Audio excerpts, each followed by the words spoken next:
last week, Judiciary staff interviewed Jeffrey Rosen,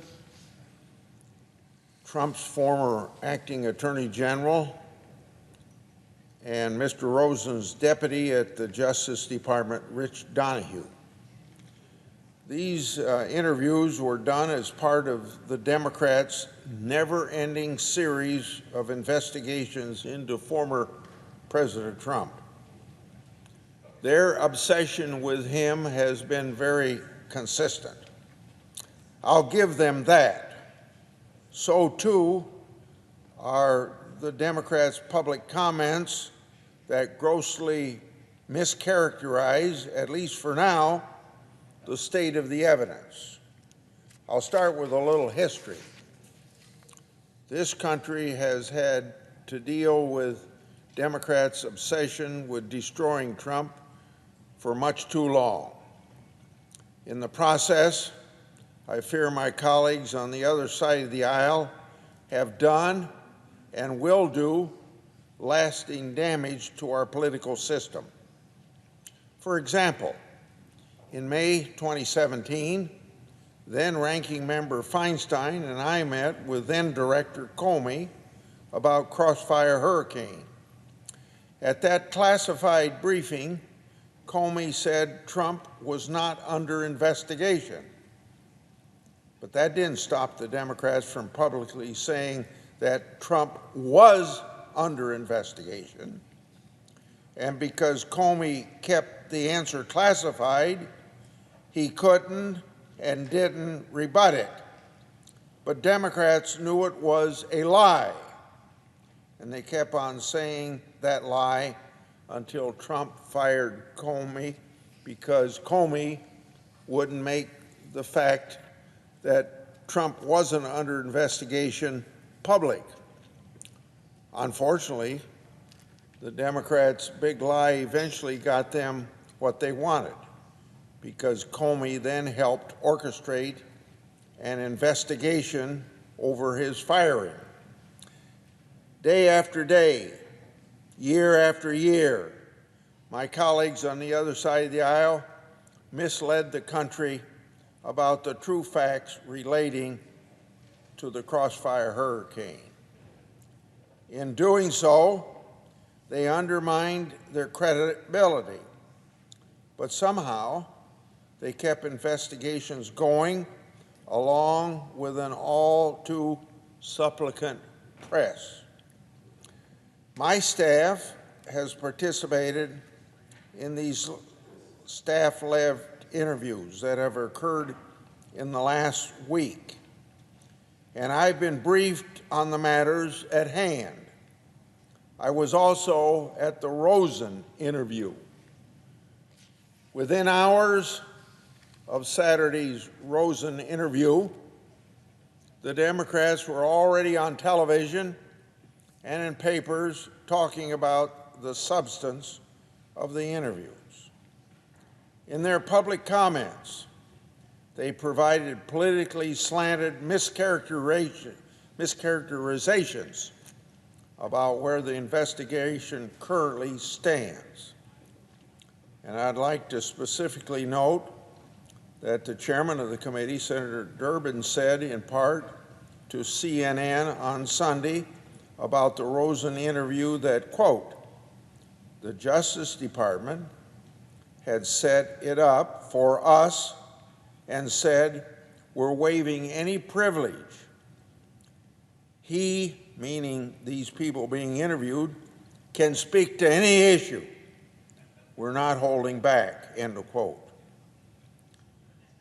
At the Donahue interview on Friday, the Justice Department, contrary to what I just stated to you, objected to my staff's questions on several occasions and prevented Donahue from answering.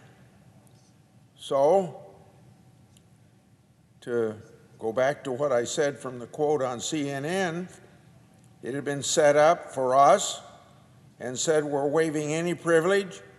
He can speak to any issue. But when it comes to some of the questions my staff was asked,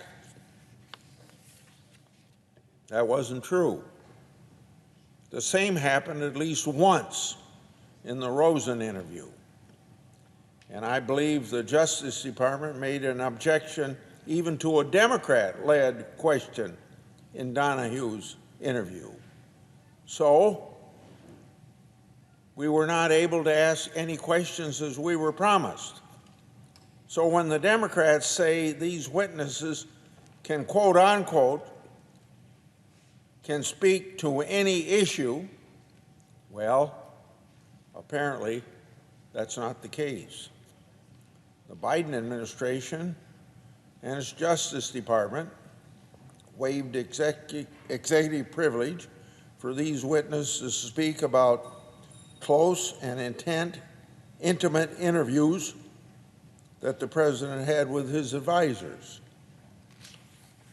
If you get even a little bit away from Trump then in your questioning, well, then the Justice Department doesn't want Congress to know the facts. You see what I mean by saying Justice objected to some of my staff's questions.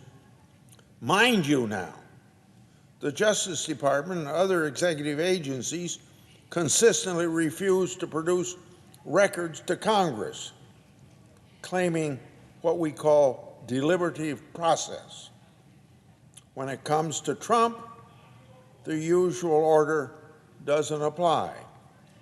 Given the new executive privilege position that Biden administration has created here, it's entirely possible that at some point in the future, we could all be talking to President Biden's closest advisors about their internal deliberative process.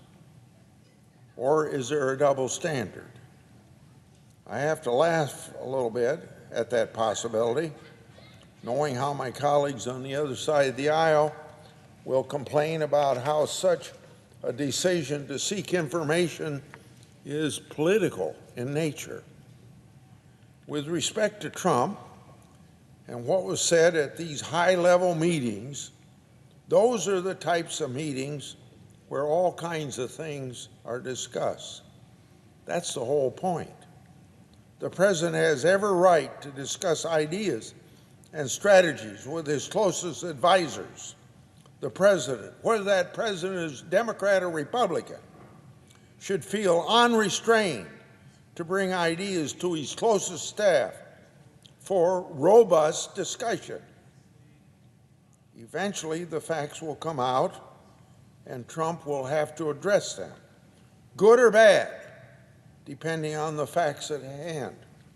However, the essential question that should be asked, what was the final decision?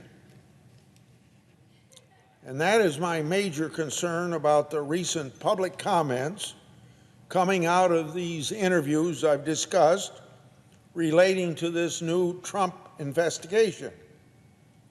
Unlike my Democratic colleagues, I won't discuss the evidence publicly at this point in time. But let me remind the American public with a couple already public points.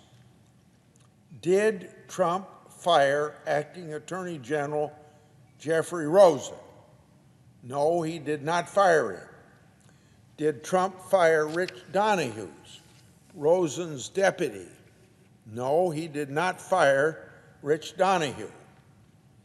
Also, on September 7th, 2021, CNN article states, quote, now this is about those interviews that I've been talking about that happened in the last week. From CNN, quote, the men testified that in their interactions with Trump, I better start over again or we'll get this wrong. Quote, the man testified that in their interactions with Trump, he didn't order them to do anything illegal and eventually accepted their advice that the Justice Department couldn't take action to claim fraud when it had no evidence of it. In other words, that's the end of quote. I want to just interpret. Claim fraud in the last presidential election because there was no evidence of fraud. Incredibly, one of the same committee Democrats who spread the Trump lie today said criminal prosecutions could come out of this investigation. If the facts eventually fit the Democrats' narrative that they so badly want to be true of their narrative, then they fit. It is what it is. But I haven't seen anything backing up their misleading conclusions from either what I saw at the interviews or what my staff has reported to me from those interviews over the last week. Now, until that point comes, that the Democratic narrative proves out to be what they want it to be, the Democrats should quit trying to fit a square peg in a round hole, and they need to stop violating committee rules and protocols. Why? Because of this, why would any witness want to testify now at the risk that their words being leaked and twisted to satisfy a partisan agenda? Facts and evidence matter, not speculative partisan cheap shots.